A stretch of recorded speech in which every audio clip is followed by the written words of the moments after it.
नमस्कार मेरे योद्धाओं। सीपीसीटी नवंबर 2022 के लिए हमारी जो बैच चल रही है उसकी 2 कक्षाएं हमने यहाँ पे पूरी कर ली हैं। पहली कक्षा में हमने पढ़ा था कंप्यूटर का विकास और दूसरी कक्षा में हमने पढ़ा था इनपुट और आउटपुट डिवाइस के बारे में। जैसा कि इनपुट डिवाइस में मैंने आपको कीबोर्ड के बारे में पूरी तरह से सूचना दे दी थी। अब जो हमारा आउटपुट डिवाइस है उसमें मैंने आपको बताया था कि मॉनिटर के बाद एक महत्वपूर्ण डिवाइस होती है, वो डिवाइस होती है हमारी प्रिंटर। तो प्रिंटर के बारे में मैंने आपको उस कक्षा में इसलिए नहीं बताया था कि जो प्रिंटर का जो सिलेबस होता है वो बहुत ज़्यादा क्या होता है, विस्तृत होता है। तो विस्तृत सिलेबस होने के कारण प्रिंटर को हम लोग अलग से एक कक्षा में पढ़ेंगे, ये बात मैंने आपसे कही थी। ठीक है, तो उसी बात को दृष्टिगत रखते हुए आज की जो हमारी कक्षा है वो हम लोग यहाँ पे संचालित कर रहे हैं। ठीक है, तो मैं आपको बता देता हूँ कि जो प्रिंटर होता है, ठीक है, अब प्रिंटर होता क्या है। देखो क्या होता है कि कोई सी भी वस्तु होती है, इस दुनिया में मौजूद हर वस्तु का कुछ ना कुछ उपयोग है, क्यों बनाई गई है, उसके क्या कार्य हैं, क्या उसकी आवश्यकता पड़ी थी, इन सारी चीज़ों को मद्देनजर रखते हुए उस वस्तु का आविष्कार हुआ है। तो प्रिंटर जो शब्द है वो बना हुआ है हमारे प्रिंट से। प्रिंट का शाब्दिक अर्थ होता है प्रिंट करना, यानी कि छापना। क्या होता है? छापना। ठीक है, तो क्या होता है कि जब हमारा कोई भी डॉक्यूमेंट होता है या हमारे कोई भी दस्तावेज होते हैं, ठीक है, डाटा होता है, सूचना होती है, इन सारी चीज़ों को अगर हमें हार्ड कॉपी, अगर वो हमारे कंप्यूटर में मौजूद है तब तो वो क्या होगी, हमारी सॉफ्ट कॉपी। पर अगर हमें उसकी चाहिए हार्ड कॉपी तो हमें किसकी सहायता लेनी पड़ेगी? प्रिंटिंग की, है ना। तो प्रिंट करने के लिए जिस यंत्र का, जिस वस्तु का उपयोग किया जाता है, जिस मशीन का उपयोग किया जाता है, वो मशीन हमारी क्या कहलाती है? प्रिंटर कहलाती है। ठीक है, पुराने जमाने से, प्राचीन काल से भी प्रिंटर का उपयोग होता आ रहा है। ठीक, तो वर्तमान में जो प्रिंटर चल रहे हैं इनको हम 2 हिस्सों में डिवाइड कर सकते हैं।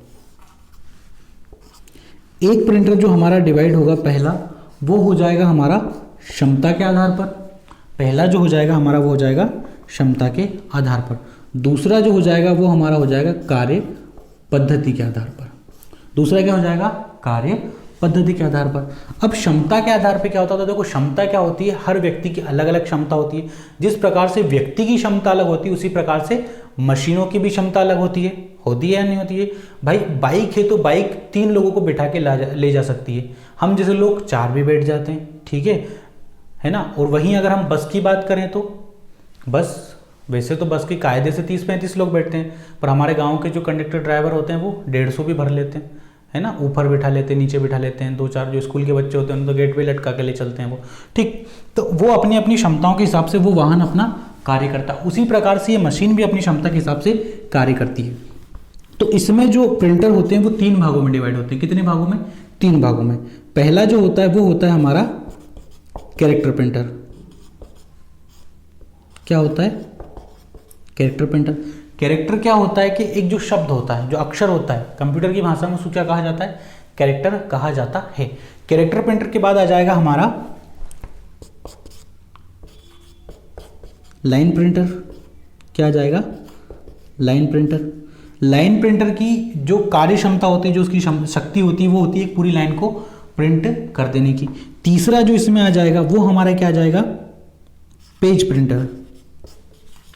पेज प्रिंटर भाई साहब पूरा एक पेज एक बार में प्रिंट कर देते हैं। तो ये हमारे किस तरह के प्रिंटर हो गए? क्षमता के आधार पर प्रिंटर हो गए। और कितने होते हैं क्षमता के आधार पर प्रिंटर? हमारे 3 प्रिंटर होते हैं। कोई भी आपसे पूछ ले कि क्षमता के आधार पर प्रिंटर कितने प्रकार के होते हैं, तो 3 प्रकार के होते हैं। ठीक है, पहला हमारा क्या हो जाएगा? Character printer. दूसरा हमारा क्या हो जाएगा? Line printer. तीसरा हमारा क्या हो जाएगा? Page printer. आ गई इतनी बात समझ में? ठीक, तो अब हम लोग बात कर लेते हैं कार्य पद्धति के आधार पर। भाई साहब कार्य पद्धति के आधार पर भी तो होना चाहिए ना, जिस प्रकार से क्षमता के आधार पर हुआ वैसे ही कार्य पद्धति के आधार पर भी हो जाएगा। अब कार्य पद्धति के आधार पर हमारा जो प्रिंटर होता है वो होता है 2 प्रकार का। कितने प्रकार का होता है? 2 प्रकार का। मैं आपको बता देता हूँ। पहला जो प्रकार होता है वो होता है हमारा इम्पैक्ट, और दूसरा जो प्रकार होता है वो हमारा होता है नॉन इम्पैक्ट। अब इम्पैक्ट प्रिंटर और नॉन इम्पैक्ट प्रिंटर दोनों में क्या फ़र्क है?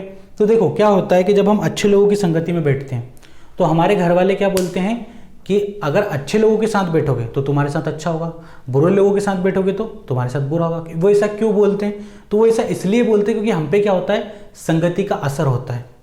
इंसान एक ऐसा प्राणी है जो सबसे सीखता है।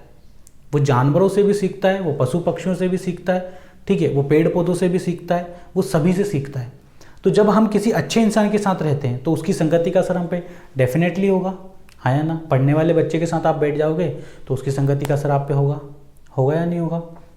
परीक्षा में आप लिख रहे हो तो किसी को बताना नहीं है, ऐसे छुपा छुपा के लिखना है ना, फटक से एक और के मैम एक कॉपी और दे दो, ये भरा गया। डफर के साथ बैठोगे तो ले एक मुझे आता है तो पूरी क्लास को ये आना चाहिए, तू उसको बता, वो उसको बता, वो उसको बता। तो ये अपने अपनी तरह के संगति के असर में होते हैं, ठीक है। टॉपर जो होता है वो पूरी क्लास का क्या होता है, दुश्मन होता है। और जो ढोर बच्चा जो होता है, कम पढ़ने लिखने वाला होता है, वो पूरी क्लास का चहेता होता है, क्योंकि वो सबकी मदद करता है, सब उससे प्यार करते हैं। टॉपर का क्या होता है कि जो टीचर का ही फेवरेट होता है वो, बाकी तो क्लास वाले सब उससे नफरत ही करते हैं कि ये ना ही आए तो बेहतर है। तो संगति का असर होता है, डेफिनेटली बात है। तो वो जो संगति होती है, वो संगति क्या होती है, असर, वो होता है इम्पैक्ट। क्या होता है, वो इम्पैक्ट होता है। अब इम्पैक्ट दो तरह के होते हैं, एक अच्छा होता है और एक बुरा होता है। और अगर हम पे किसी का इम्पैक्ट ना हो, अगर हम पे किसी का इम्पैक्ट ना हो, जैसे कि टॉपर का इम्पैक्ट कभी भी बैक बेंचर पर नहीं होगा। टॉपर क्या होता है, बहुत सीरियस होता है। बैक बेंचर क्या होता है, फ्री माइंड होते हैं, जिंदगी को जीते हैं। बैक बेंचर का जो असर है वो कभी भी टॉपर पे नहीं होता है। तो ये क्या हुई, नॉन इम्पैक्ट। आ गई बात समझ में। सीधा सा एक और चीज ले लो, है ना, कि अगर स्पर्श कर रहा है तो असर कर रहा है तो इम्पैक्ट, स्पर्श नहीं कर रहा है, असर नहीं कर रहा है तो नॉन इम्पैक्ट। यहाँ पे हमारा पूरा प्रिंटर खत्म हो गया। इन दो शब्दों से बाहर हमारा प्रिंटर नहीं है। अगर ये दो शब्द आपने समझ लिए, जैसा हर बार मैं आपको बताता हूँ कि सिर्फ दो शब्द हैं, अगर ये दो शब्द आपने समझ लिए तो हमारा प्रिंटर यहीं पर खत्म। अब क्या करना है, मैं हर बार की तरह इम्पैक्ट वाले वर्ग में कौन से प्रिंटर हैं और नॉन इम्पैक्ट वाले वर्ग में कौन से प्रिंटर है, तो ये हम देख लेते हैं। तो भाई साहब, एक क्या हो जाएगा हमारा इम्पैक्ट, क्या हो जाएगा इम्पैक्ट। दूसरा हमारा क्या हो जाएगा नॉन इम्पैक्ट। होगा या नहीं होगा, एक हो जाएगा इम्पैक्ट और दूसरा क्या हो जाएगा नॉन इम्पैक्ट। अब इम्पैक्ट प्रिंटर में कौन कौन से प्रिंटर हमारे आ जाएंगे, तो देखो इम्पैक्ट जो प्रिंटर होगा इसमें हमारा क्या जाएगा, डॉट मैट्रिक्स। क्या जाएगा, डॉट मैट्रिक्स हो जाएगा, है ना। डॉट मैट्रिक्स के बाद एक और क्या आ जाएगा हमारा, डेजी व्हील आ जाएगा। क्या जाएगा हमारा, डेजी व्हील, है ना। डेजी का फुल भी होता है, डेजी का क्या होता है, फुल भी होता है। नॉन इम्पैक्ट में क्या आ जाएगा हमारा, थर्मल प्रिंटर आ जाएगा, है ना। उसके बाद क्या जाएगा हमारा, लेजर प्रिंटर आ जाएगा। क्या जाएगा, लेजर प्रिंटर आ जाएगा, थर्मल प्रिंटर आ जाएगा और लेजर प्रिंटर आ जाएगा, ठीक है। इसके अलावा तीसरा जो प्रिंटर है वो हम क्या लिख देंगे यहाँ पे, थर्मल होगा, लेजर होगा। इसके अलावा एक और जो प्रिंटर आ जाएगा वो हमारा जाएगा इंकजेट। क्या जाएगा, इंकजेट, इंकजेट प्रिंटर आ जाएगा, है ना। तो तीन प्रिंटर क्या हो जाएंगे हमारे नॉन इम्पैक्ट में और दो प्रिंटर हमारे क्या जाएंगे इम्पैक्ट में, ठीक। तो हम लोग देख लेते हैं कि इम्पैक्ट जो प्रिंटर है इसमें जो पहला हमारा जो प्रिंटर है, पहला प्रिंटर हमारा क्या हो जाएगा, डॉट मैट्रिक्स प्रिंटर। क्या हो जाएगा, डॉट मैट्रिक्स प्रिंटर, ठीक है। अब dot matrix printer co dot matrix printer क्यों कहा गया, ये भी तो सवाल उठता है ना कि इसको डॉट मैट्रिक्स ही क्यों कहा गया। तो देखो मैं आपको बताता हूं कि डॉट से क्या होता है, बिंदु। डॉट मतलब क्या होता है, बिंदु होता है। तो ये भाई साहब जो कार्य करते हैं, इनकी जो कार्य क्षमता है वो है सिर्फ एक कैरेक्टर की। मैंने आपको यहाँ पे बताया था इधर कितने होते हैं क्षमता के आधार पे, एक कैरेक्टर वाला होता है, एक लाइन वाला होता है और एक पेज वाला होता है ना। तो वही की वही चीज़ हमारी कहाँ काम आ जाएगी, इसमें काम आ जाएगी ना। तो ये किस तरह का प्रिंटर हो गया हमारा, कैरेक्टर प्रिंटर हो गया। हुआ या नहीं हुआ, क्योंकि ये एक बार में क्या प्रिंट करता है, कैरेक्टर को प्रिंट करता है, ठीक। तो इसकी जो कार्य क्षमता है वो क्या हो गई, बहुत ज़्यादा धीमी हो गई। क्या हो गई, धीमी हो गई, ठीक है। तो डॉट मैट्रिक्स किस तरह का प्रिंटर है, कैरेक्टर प्रिंटर है। इसके बाद हमारा क्या जाएगा, डेजी व्हील। क्या जाएगा, डेजी व्हील, है ना। तो डेजी व्हील किस तरह का प्रिंटर है, देखो डेजी व्हील मैंने आपको बताया था कि डेजी जो होता है, डेजी एक फूल भी है ना। डेजी इस तरह से खिलता है, डेजी किस तरह से खिलता है, इस तरीके से खिलता है। तो ये जो प्रिंटर है इसका जो साइज है, इसका जो आकार है वो भी कैसा है, इसी तरह से, है ना। तभी इसका नाम डेजी व्हील रखा गया। जैसे हमने क्या चूहे को देख के माउस का नाम माउस रखा, क्योंकि इसकी जो आकृति है वो किसकी तरह है, चूहे की तरह है। तो वैसे ये डेजी के फूल की तरह दिखता है, इसीलिए इसको क्या कहा, डेजी व्हील कहा गया है, ठीक है। अब आ जाइए, इसकी जो कार्य क्षमता देखो, इसमें क्या होता है कि इस तरह से ये खुला हुआ होता है और इसके जो ये कोने होते हैं, जो सिरे होते हैं, यहाँ पे कैरेक्टर लिखे होते हैं ABCD A से लेके Z तक। जब आप टाइप करोगे तो जैसे आपने M टाइप किया तो ये M वाली आगे सीधे टच होती है, सीधे इम्पैक्ट करती है पेपर को और ये प्रिंट होता जाता है। तो ये भी कैसा है, कैरेक्टर ही है ना, इसमें लाइन नहीं होती, इसमें पेज प्रिंट नहीं होता। तो ये किस तरह का कैरेक्टर है ना। अब यहाँ पे इन दोनों का इम्पैक्ट में इसलिए रखा है क्योंकि ये दोनों क्या करते हैं, सीधे कागज को इम्पैक्ट करते हैं, स्पर्श करते हैं, टच करते हैं, है ना, असर डालते हैं, इसलिए इन्हें क्या कहा गया, इम्पैक्ट कहा गया। तो ये था हमारा Daisy wheel printer. Daisy wheel printer में ही जो नॉन इम्पैक्ट प्रिंटर है उसमें हम लोग बात कर लेते हैं एक और प्रिंटर की, लाइन प्रिंटर। ठीक है, तो लाइन प्रिंटर के अंदर आते हैं 3 प्रिंटर। एक होता है हमारा ड्रम प्रिंटर, दूसरा हमारा होता है चेन प्रिंटर और तीसरा जो होता है हमारा बैंड प्रिंटर। तो सबसे पहले हम लोग बात कर लेते हैं ड्रम प्रिंटर की। किसकी? ड्रम प्रिंटर की। तो ड्रम में क्या होता है कि एक ड्रम नुमा आकृति का एक औजार इसमें लगा होता है, उस पे उसके ऊपर बने होते हैं अक्षर। जैसे ही वो ड्रम हमारा घूमता है तो प्रिंटर हमारा होता जाता है। उसके बाद आता है चेन प्रिंटर। तो चेन प्रिंटर में क्या होता है, जैसे कि हमारी बाइक और साइकिल की जो चेन होती है उस चेन के ऊपर बने हुए होते हैं अक्षर।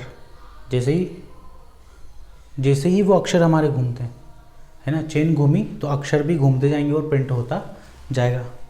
फिर हमारा आता है बैंड प्रिंटर।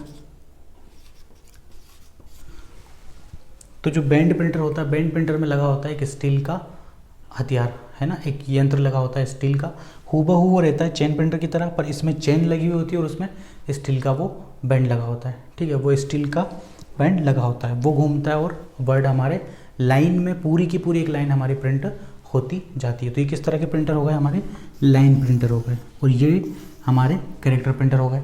ठीक, इसके बाद हम लोग आ जाते हैं हम अपने नॉन इम्पैक्ट प्रिंटर पे। किस तरह के? नॉन इम्पैक्ट प्रिंटर पे। तो उसमें जो सबसे पहले आता है वो हमारा क्या आता है, थर्मल प्रिंटर।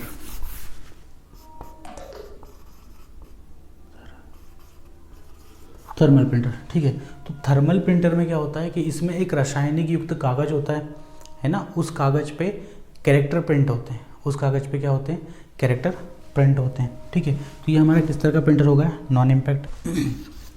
इसके बाद आ जाएगा हमारा लेज़र प्रिंटर। तो लेज़र प्रिंटर जो होता है, फोटोकॉपी की मशीन पे जो देखते हैं, बड़ी सी एक वॉशिंग मशीन के आकार की एक मशीन रखी हुई होती है, वो होती है हमारी लेज़र प्रिंटर। जो वो छोटी सी मशीन होती है वो होती है स्कैनर, वो फोटोकॉपी की मशीन हमारी नहीं होती है। ठीक है, उसको हम यूज़ वैसे कर लेते हैं, पर वो होती है असल में प्रिंट स्कैनर होती है। ठीक है, वो जो बड़ी सी मशीन होती है वो होती है हमारी प्रिंटर, लेज़र प्रिंटर। ठीक है, तो इसमें लगा हुआ होता है टोनर। टोनर पे क्या होती है, इंक उसमें लगी हुई होती है। ठीक है, तो जब इसको विपरीत आवेशित किया जाता है टोनर को, तो ये प्रिंट करता जाता है। आप क्या करना है, प्रैक्टिकल करना, फोटोकॉपी की मशीन फोटोकॉपी करवाना और उस फोटोकॉपी को तुरंत ही हाथ से इस तरह से पोंछ देना, तो आपके जो अक्षर उस कागज़ पे प्रिंट है वो मिटने लगेंगे, क्योंकि वो सूखी इंक होती है, सूखी इंक होती है। तो ये हमारा क्या हो जाएगा, लेज़र प्रिंटर हो जाएगा। लेज़र प्रिंटर के बाद हम लोग बात कर लेंगे अपने इंकजेट प्रिंटर की। किस तरह के प्रिंटर की, इंकजेट प्रिंटर की। तो इंकजेट प्रिंटर के अंदर लगा हुआ होता है हमारा कॉर्टेज, है ना, क्या लगा हुआ था, कॉर्टेज की एक बॉटल लगी होती है जिसके अंदर क्या भरी हुई होती है, इंक भरी हुई होती है। और वो इंक जो होती है छिद्रों में, उसमें छोटे छोटे छेद होते हैं, वो कागज़ के ऊपर इंक फेंकती जाती है और हमारी जो आकृति है वो प्रिंट होती जाती है, जो हमारे कैरेक्टर हैं वो प्रिंट होते जाते हैं। ये पूरे के पूरे एक पेज को एक बार में प्रिंट कर देते हैं। तो ये किस तरह के प्रिंटर कहलाते हैं, नॉन इम्पैक्ट, क्योंकि ये कागज़ पे किसी भी तरह का क्या नहीं करते हैं, असर नहीं डालते हैं। और जो इम्पैक्ट होते हैं वो कागज़ पे क्या करते हैं, असर डालते हैं। ठीक है, तो ये थे हमारे पूरे प्रिंटर के पूरे विभाजन थे, और विभाजनों के अंदर कौन कौन से प्रिंटर थे, है ना, उन सारे प्रिंटरों की हमने जानकारी यहाँ पे ले ली। तो इसमें हमने इम्पैक्ट भी पढ़ लिए, नॉन इम्पैक्ट भी पढ़ लिए, है ना। तो ये सारे हमारे प्रिंटर है। प्रिंटर में इससे बाहर कुछ भी नहीं आने वाला है। Drum printer, chain printer, band printer, ठीक है। उसके बाद चलो तो लेज़र हो गया, डेजी व्हील हो गया, इंकजेट हो गया, थर्मल हो गया, ये सारे मोस्ट IMP थे। ठीक है, इन सबको मैंने आपको पढ़ा दिया, यानी कि आपका पूरा प्रिंटर का जो सिलेबस था वो यहीं पे ख़त्म हो गया। CBCD के लिहाज से इतना ही सफिशिएंट है, इससे ज़्यादा पढ़ने की हमें आवश्यकता भी नहीं है। अगर हमने इतना ही CBCD के लिहाज से पढ़ लिया तो हमारा प्रिंटर से जो 1 या 2 नंबर आने की संभावना है वो हमारी यहीं से बन जाएगी। जिसने इस वीडियो लेक्चर को भी पूरा देख लिया उसके नंबर कहीं भी नहीं गए हैं। इससे अलग आपको कुछ भी पढ़ने की आवश्यकता नहीं है। तो आज के लिए इस क्लास में इतना ही, मिलते हैं अगली क्लास में। अपना ध्यान रखिए, सुरक्षित रहिए। जय हिंद, वंदे मातरम।